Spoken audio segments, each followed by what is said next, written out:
नमस्कार, ईटीवी भारत में आप सभी का स्वागत है। मैं हूं विशाल सूर्यकांत और आज हमारे साथ में वो शख्सियत मौजूद है जिन्होंने कोरोना के काल में देशवासियों की इस रूप में मदद की कि आज वो देश की आवाज बन गए। कोई उन्हें कभी प्रधानमंत्री बनाने की बात करता है, कोई उन्हें मसीहा कहता है, कोई उन्हें अलग अलग सुपरमैन की उपाधि देता है, लेकिन वो खुद अपने आप को किस रूप में देखते हैं, हम आपको मिलाते हैं भारतीय फिल्म अभिनेता सोनू सूद, जो मिसाल बने हुए हैं कोरोना काल में सेवा भावना की। सोनू जी, बहुत बहुत स्वागत है आपका ईटीवी पर। नमस्कार sir, thank you so much. जो मैंने कहा कि कोई आपको पीएम बनता देखना चाहता है, कोई सुपरमैन कह रहा है, कोई मसीहा कह रहा है, किस तरह की फील आपके जहन में आती है जब ये बातें आप सुनते हैं? सर, मैं एक बड़ा ही आम इंसान हूँ। मुझे लगता है कि जब आप आम इंसानों से जुड़े रहते हैं तभी आप अपनी रियलिटी को चेक करते रहते हैं ज़िंदगी में। सो आई कनेक्ट विद देम। मुझे लगता है कि जो भी इंसान ज़रूरत में है, जिसको भी आपकी ज़रूरत है ज़िंदगी में, मैं उससे जुड़ा रहूँ, इससे बड़ी उपाधि नहीं है। फ़र्क नहीं पड़ता कि आप को लोग क्या शब्द देते हैं, पर जब तक वो आपको अपना मानते हैं, आई थिंक वो ज़िंदगी की सबसे बड़ी उपलब्धि हो सकती है। लेकिन इतना भरोसा जो काम तो सरकारों की भी जिम्मेदारी थी, राजनेता भी करते हैं, तमाम लोग कर रहे हैं, लेकिन आपको लेकर भरोसा है वो जबरदस्त तरीके से लोगों ने जताया है और आपने उस भरोसे को निभाया है शिद्दत से काम करके। मैं समझना चाहता हूं कि ये जो भरोसा आपने कमाया है, इसके पीछे की प्लानिंग क्या है, टीम क्या है, किस रूप में आपने पूरा पहली दफा कब सोचा कि इस तरह से मदद करने की जरूरत है देश के लोगों को? देखिए सर, मदद की ज़रूरत तो हमेशा ही रही है, सिर्फ समय बदलता रहा है। कोरोना के काल में ज़्यादा लोगों की परेशानियाँ सामने आई। सड़कों पर घूमते हुए प्रवासी मज़दूर लोग मिले तो लगा कि बाहर निकलना पड़ेगा, हाथ थामना पड़ेगा, ताकि ये जो अपने छोटे-छोटे बच्चों को लेकर निकले हुए हैं, जब वो बच्चे बड़े हों, उन्हें ये ना लगे कि किसी माँ-बाप कि जिस माँ-बाप के साथ वो निकले हैं, तो किसी ने उनका हाथ नहीं थामा। तो उस थॉट से जब वो बड़े होंगे तो बहुत सारा मुश्किल समय रहेगा उनका बड़े होते हुए। तो मुझे लगा कि अगर एक विश्वास का हाथ उनका हाथ थाम पाए, तो विश्वास का हाथ मेरा क्यों ना हो। तो मेरी ये एक छोटी सी कोशिश थी और पता ही नहीं चला कि कब आप पूरे देश से जुड़ गए। और जम्मू कश्मीर से लेकर कन्याकुमारी तक ऐसा कोई राज्य नहीं था जहाँ पर ट्रेन, बसेस या फ्लाइट्स हम लोगों ने नहीं भेजी। और करीबन कुछ ही समय में करीबन 10 लाख के करीब लोग जुड़े। और वो लोग सिर्फ उस तक नहीं जुड़े कि आप उन्हें घर भेजे जाए। उन लोगों के लिए जो उन लोगों के लिए नौकरियाँ दिलवानी थी, चाहे उनको उनकी पढ़ाई करानी थी या उनका इलाज कराना था, हर एक चीज़ जो है एक दूसरे के साथ जुड़ती रही। आई थिंक वो एक ऐसी मुहिम थी जो हमेशा मेरे बहुत करीब रहेगी। और मैं लोगों से यही कहता रहूँगा कि मेरे मदर की एक शब्द मुझे याद आते हैं कि अपनी मुट्ठी खोल के तो देख, शायद तेरी हाथ की लकीरों में किसी की जान बचाना लिखा हो। मुझे लगता है कि मैंने शायद वो मुट्ठी खोली और उस हाथ की लकीरों में इन लोगों की जान बचाना लिखा था और वही मैं कर रहा हूँ। क्योंकि ये सवाल इसलिए भी महत्वपूर्ण हो जाता है सोनू भाई कि बड़ी तादाद में राज्य सरकारों ने इंतजाम किए, सभी सरकारों ने, सभी राज्य सरकारों ने, लेकिन फाइनेंशियली कहीं ना कहीं उनको भी एक बोझ महसूस हुआ। और आप हैं वो लगातार काम करते रहे। फंडिंग किस तरह से हुई, कैसे हुई, इसको लेकर सभी की दिलचस्पी है कि जो काम सरकारें उस रूप में नहीं कर पाई ऑर्गेनाइज वे में, सोनू सूद कैसे कर? सर, मैंने अपने रास्ते खुद बनाए। लोगों ने पूछा कि आप अक्सर ये काम होता है कि हम सरकारों पर उँगली उठाते हैं कि यार देखिए, सरकारें फेल हुई या उन्होंने ये काम नहीं किया, वो नहीं किया। तो ये हमारी फितरत बन चुकी है, जो ठीक भी है, हमें अपना हक बनता है अपनी शिकायत दर्ज करवाने का। लेकिन हम सिर्फ शिकायत दर्ज करवाते रहें या खुद भी काम करें। तो मुझे लगा कि मुझे खुद काम करना चाहिए। इंटेंशन थी। मेरे से बहुत बड़े-बड़े दिग्गज लोग पड़े हुए हैं, मेरे से बहुत ज़्यादा रिसोर्सफुल लोग पड़े हुए हैं। पर मुझे लगता है इंटेंशन से काम होता है। जब आप एक मुहिम छेड़ते हैं और आप लोगों को बोलते हैं कि मैं देश के साथ जुड़ के देश को लेकर चलूँगा देश की मदद करने के लिए। तो मैंने वो पकड़ा, मैंने देश को जोड़ दिया। मैंने देश के हर एक ज़रूरतमंद को जोड़ दिया, हर एक उस इंसान के साथ जो उस ज़रूरतमंद की मदद करने चाहता था। मैंने अपनी सीमाएँ नहीं बाँधी।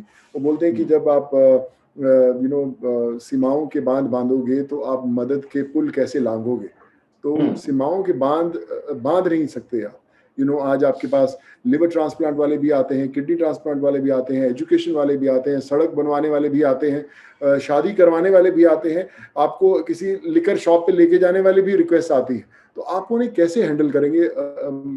तरीका वो है। मैंने कोई किसी किताबों में नहीं पढ़ा, मैंने कुछ उसकी ट्रेनिंग नहीं ली, बट एक इमोशन की नाव में बैठकर मैं इस समंदर में उतरा हूँ। मंजिल बड़ी दूर है, लेकिन सफर जारी है। सफर जारी है। लोग कह रहे हैं कि इतना सेवा और इतना तमाम जो लोग काम कर रहे हैं, आपकी पूरी टीम, चुनाव लड़ने का इरादा तो नहीं है। काहे चुनाव, मतलब इतना सारा काम कर रहे हैं, चुनाव लड़िए, नेता बनिए, सारे काम अपने आप हो जाएंगे। खुद सोनू सूद है, वो फिर निर्देश देंगे बजाय इसके कि फील्ड में काम करने। देखिए सर, जब जो हाथ बोलते हैं ना कि जब आप पहले हाथ बढ़ाते हो और जब हाथ मिलाने का जो मजा है वो खुद से ही होता है।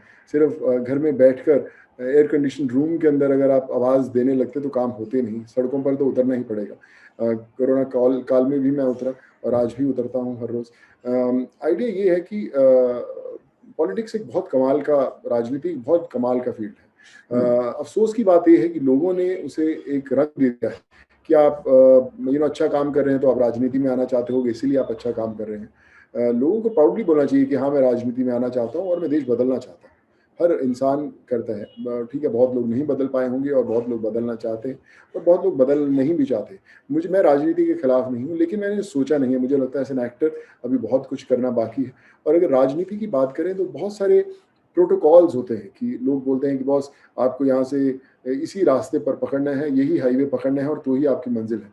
मैं अपने हाईवे खुद बनाता हूँ, मैं बाईपास भी पकड़ता हूँ, मैं कच्चे रास्ते पर भी चढ़ता हूँ, मैं प्रोटोकॉल्स भी तोड़ता हूँ। मेरा काम नहीं था लोगों को दवाइयाँ देना, ऑक्सीजन देना, वो इंजेक्शंस देना जो मैं दे रहा था। मैंने वो इंजेक्शंस भी दिए, मैंने लोगों को पढ़ाई भी कराई, लोगों की इलाज भी करवाए। तो मैंने प्रोटोकॉल्स फॉलो नहीं किए। तो शायद अगर मैं किसी राजनीतिक दल के साथ जुड़ा होता या पार्टी होती तो शायद मुझे प्रोटोकॉल फॉलो करने पड़ते। और मुझे लगता है कि एक इंडिपेंडेंट इंसान होने के कारण मैं अपनी इमोशंस की राइड कर रहा था और आई थिंक वही मेरी सबसे बड़ी जीत थी। मतलब ये भी माने कि आप पॉलिटिक्स है उससे तो आपको परहेज नहीं है, लेकिन पार्टीज के अलग अलग जो प्रोटोकॉल्स हैं उसके अंदर बंधना आपको पसंद नहीं है, और जब ऐसा मौका मिलेगा तो आप जरूर पॉलिटिक्स में भी आएंगे। देखिए, मैं कहूँगा मुझे परहेज नहीं है, बिल्कुल परहेज नहीं है, लेकिन मैं तैयार नहीं हूँ। मुझे लगता है कि मैं मेंटली तैयार नहीं हूँ। एज एन एक्टर मुझे बहुत कुछ करना बाकी है और जो मैं अभी भी कर पा रहा हूँ, लोगों की मदद अभी भी मैं कर पाता हूँ, जो मैं पॉलिटिशियन बनने के बाद कर पाता। तो मुझे लगता है कि मैं दोनों फेसेस एंजॉय कर रहा हूँ एज एन एक्टर और मदद करने वाला भी फेस कर रहा हूँ। मैं सेट पे जाता हूँ, वहाँ हज़ारों की गिनती में लोग आते हैं, स्पॉट बॉय हों, लाइटमैन हों, डायरेक्टर्स के लोग हों, आर्ट डायरेक्टर्स के लोग हों, सब लोग आते हैं, उनकी मदद करता हूँ। तो मेरा जो अंदर से जो फीलिंग है लोगों की मदद करने की भावना है वो भी पूरी होती है और एज एन एक्टर भी पूरा कर पाता हूँ। पॉलिटिशियन बनने के लिए बहुत तैयारियाँ करनी पड़ती हैं। मैं शायद उतना तैयार नहीं हूँ, लेकिन जब भी तैयार होऊँगा या मुझे लगेगा कि मैं इस लायक बना हूँ या मैं करना चाहता हूँ, या मेरे अंदर से आवाज़ आएगी, उस दिन मैं किसी रूफटॉप की छत पे खड़े होकर ज़ोर से आवाज़ दूँगा कि मैं तैयार हूँ और मैं आऊँगा। लेकिन जब आप कह रहे हैं कि आप तैयार नहीं हो, लेकिन राजनीति से परहेज भी नहीं है, लेकिन राजनीतिक दलों को जरूर परहेज होने लगा आपके काम से। कई ऐसी खबरें भी आई, नेताओं के बयान भी आए और ये भी कहा गया कि आप किसी पार्टी विशेष की मदद करने के लिए इस कोरोना काल में इस तरह का मूवमेंट है वो चला रहे हैं, और राजनीतिक दलों के दफ्तर में भी आपको बुलाया गया। तो ये किस रूप में आप देखते हैं? जो रिएक्शन आया, एक सोसाइटी का रिएक्शन ऐसा कि जो आपको सुपर हीरो मान रहा है, वो आपकी भावनाओं की कद्र कर रहा है, और दूसरी तरफ एक ऐसा रिएक्शन आया और इस तरह से चीजें सामने आई कि मानो ऐसा लगा कि सब चीजें आप बहुत प्लान वे में कर रहे हैं किसी के लिए। देखिए, ये जब पहली वेव शुरू हुई थी कोरोना की, उस समय लोगों ने ज़रूर बताया था कि रातों रात कहाँ से महामारी आ गई या जो भी उनकी कमेंट्स थी। पर वो धीरे-धीरे शांत हो गई क्योंकि उन्हें लगा ये तो 1 हफ्ते या 10 दिन के लिए लोगों की मदद करने आया है, 1 महीने में बंद हो जाएगा और सब खत्म हो जाएगा। वो 1 महीने के अभी 15 से 17 महीने हो गए। पहली वेव गई, खत्म हुई, उसके बाद भी मेरा काम जारी रहा और बड़े स्तर पे हुआ। उसके बाद दूसरी वेव शुरू हुई और बड़े स्तर पे हुआ। अभी उससे बड़े स्तर पे और हो रहा है। तो मैं तो थमने वाला नहीं हूँ। मुझे फ़र्क नहीं पड़ता पहली वेव हो, सेकंड हो, थर्ड हो, कोई भी हो। मैंने एक लक्ष्य पकड़ा है, मैंने एक रास्ता पकड़ा है, मैं तो उस पे चलता ही रहूँगा, फ़र्क नहीं पड़ता है लोग क्या सोचते हैं, क्या बोलते हैं। मेरा काम है चलना और मैं चलता रहूँगा।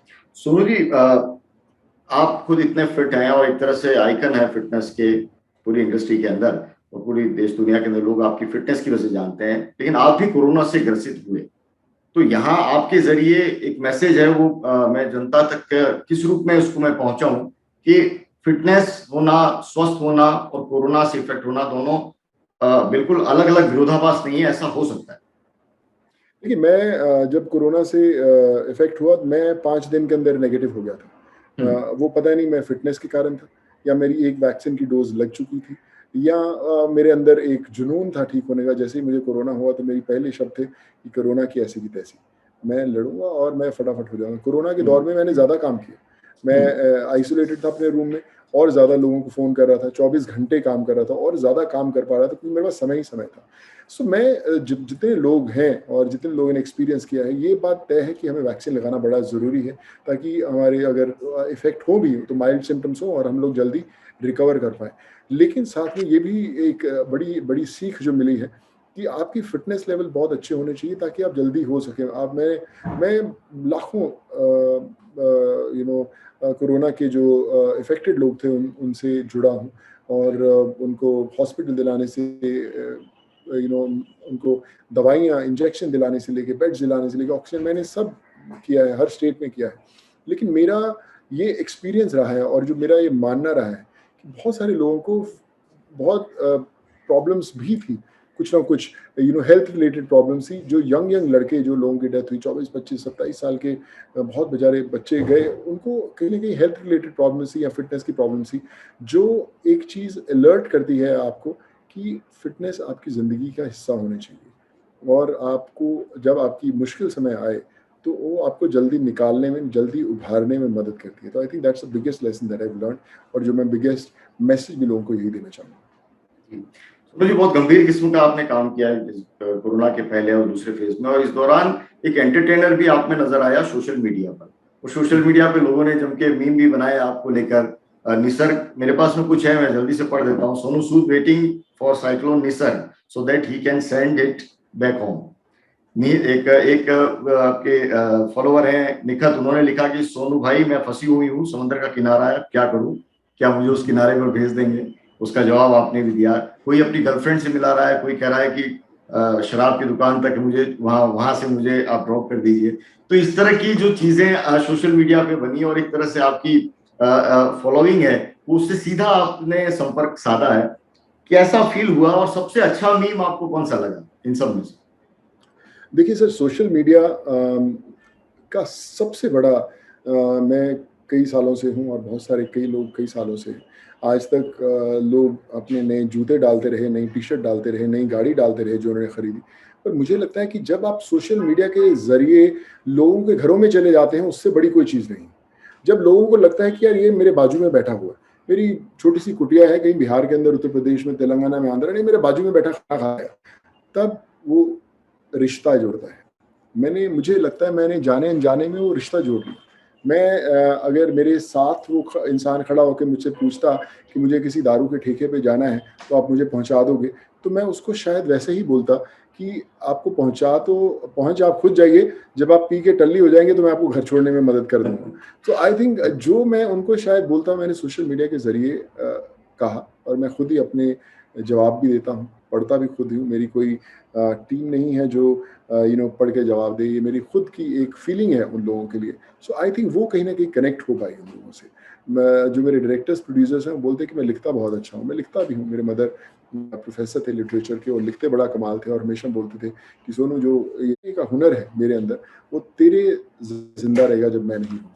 तो मैं लिखता हूँ, और मेरे सोशल मीडिया के सारे कमेंट्स भी मेरे खुद के होते हैं, और मुझे लगता है जब ऐसी आप छोटी-छोटी कमाल की बातें लोगों से करते रहते हैं, कहीं मूड लाइट रहता है। उसी मुश्किल के अंदर जब एक इंसान बाहर जाने के लिए मुश्किल में पड़ा था, सड़कों पर बैठा था, और उसी के बीच में अगर ऐसा कुछ कमेंट आता है, तो उनका हौसला भी बढ़ता है कि यार मेरे लिए टिका हुआ है, मेरे लिए लगा हुआ है, मुझे भेज ही देगा। जी। और इतना फ्लो आ रहा था, आपने ट्विटर पे वो वीडियो भी शेयर किया था कि किस तरह से आपको लोग मैसेज कर रहे हैं लगातार, और आप कह रहे हैं कि कोई टीम नहीं, आप खुद जवाब देते हैं। तो कई बार आपको नहीं लगता कि काम लोगों की मदद का धीरे शुरू किया था, और धीरे धीरे एक तरह से फुल टाइम जॉब हो गया सोनू सूद के लिए? एक्टिंग और बॉलीवुड और ये तमाम चीजें तो हैं जिनसे आइडेंटिटी शुरुआत में बनी थी, लेकिन उससे बड़ी आइडेंटिटी है वो इस सोशल वर्क ने और इन काम ने दिलाई। बिल्कुल सर, काम तो फुल टाइम हो गया, मेरे पास समय नहीं मिलता, मेरे कई स्क्रिप्ट्स आए पड़े हैं, मैं पढ़ नहीं पाता उनको। 24 घंटे लगे रहते हैं, मेडिकल इमरजेंसीज़ होती हैं, उनको बचाना पड़ता है।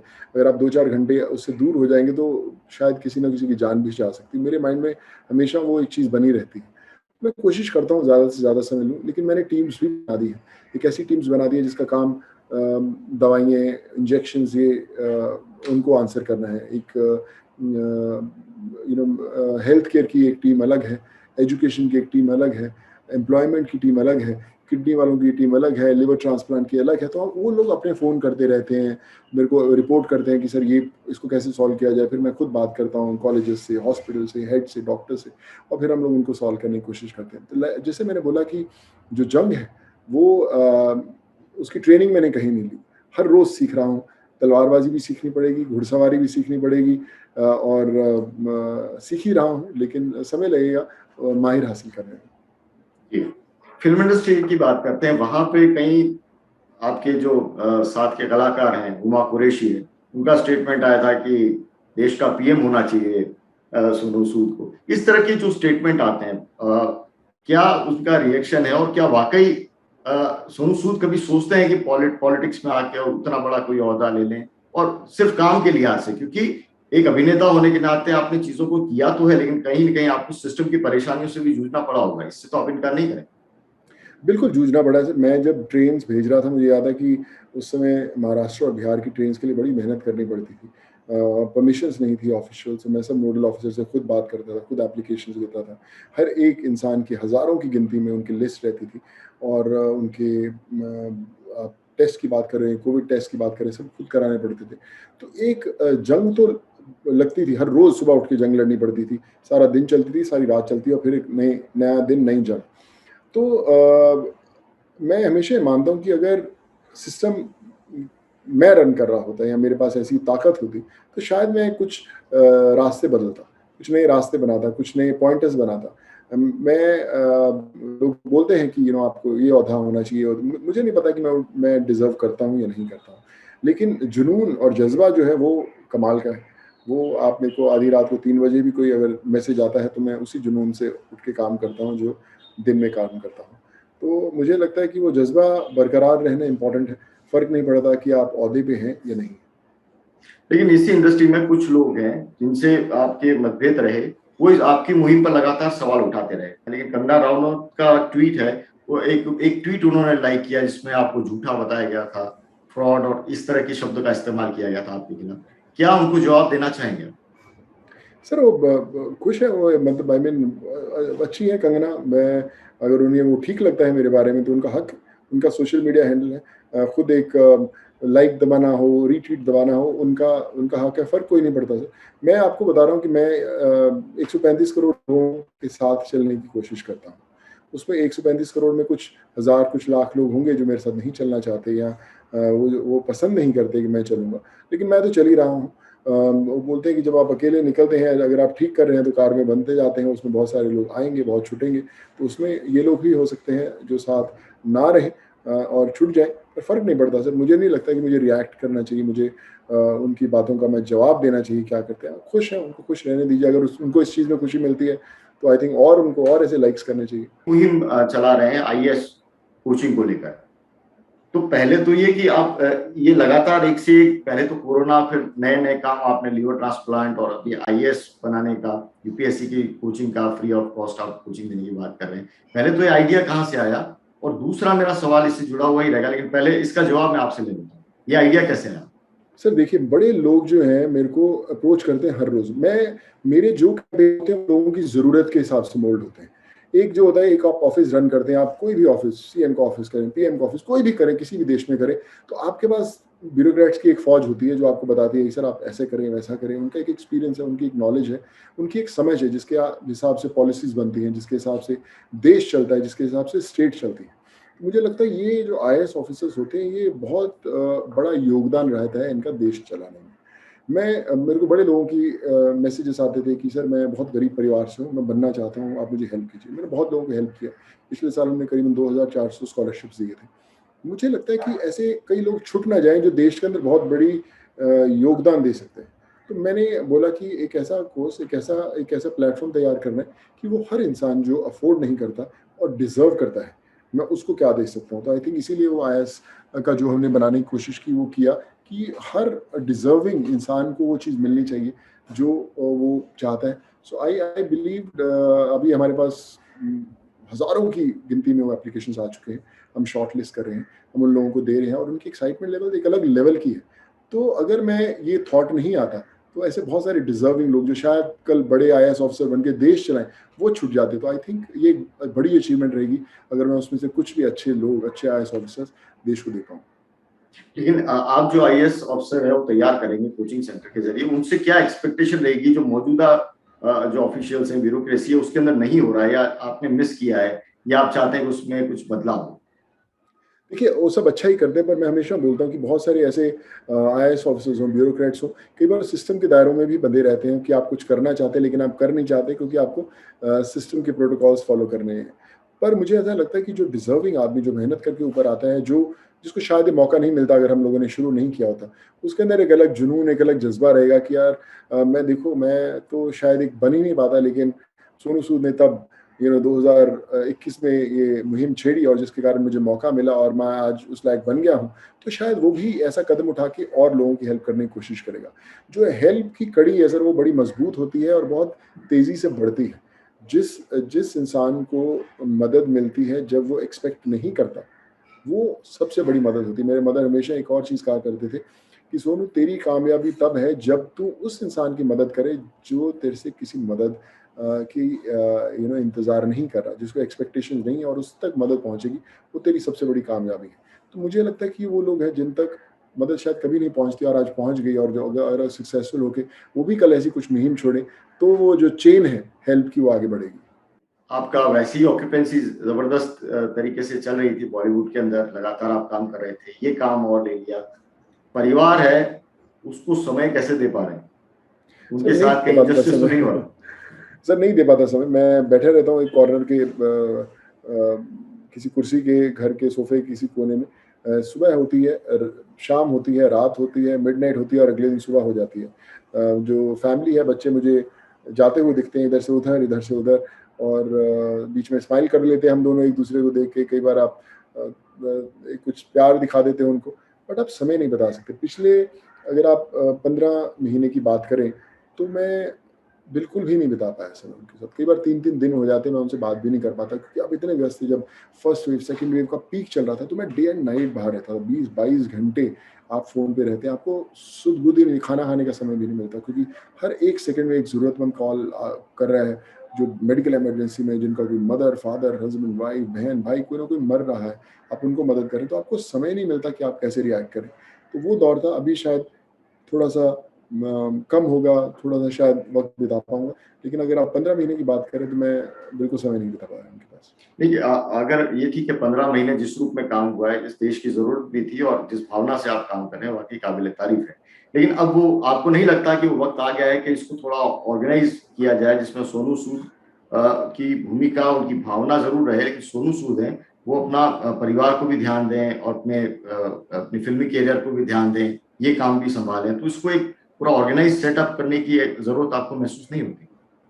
सर ऑर्गेनाइज़ हो रहा है, हर रोज़ लग रहा है, हर रोज़ टीम बढ़ रही है, पर ज़रूरतें भी उतनी ही बढ़ती जा रही हैं। हुँ। उतने दायरे बढ़ते जा रहे हैं, उतने लोग बढ़ते जा रहे हैं। मेरी टीम वाले भी बोलते हैं, "यार अचानक तू रात को सोचता है कि यार ये सुबह करना है और देखो सुबह कर देता, हम तो तैयार ही नहीं रहते।" कल मैंने आईएएस का लॉन्च किया, हमारी वेबसाइट ही क्रैश हो गई वो, इतना हुँ। ज़्यादा उस पे ट्रैफ़िक आया। तो उसको सुबह सँभाला, वापस किया।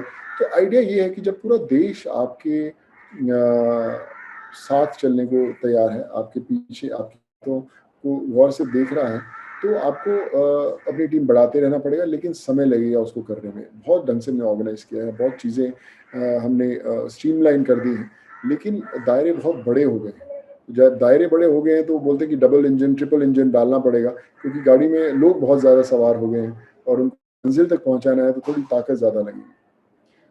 सुनो भाई, ये सरकारें ऐसा क्यों नहीं कर पाती? 15 महीनों में आपने महसूस किया होगा काम करते हुए, और जब आप कर सकते हैं, आपकी टीम कर सकती है, सरकारें उस रूप में क्यों नहीं रिएक्ट कर पाती या जनता को सैटिस्फैक्शन क्यों नहीं मिलता जनता से, जो कि सोनू सूद जो सरकार से, जो कि सोनू सूद है वो अपनी टीम के जरिए दे पा रहे हैं?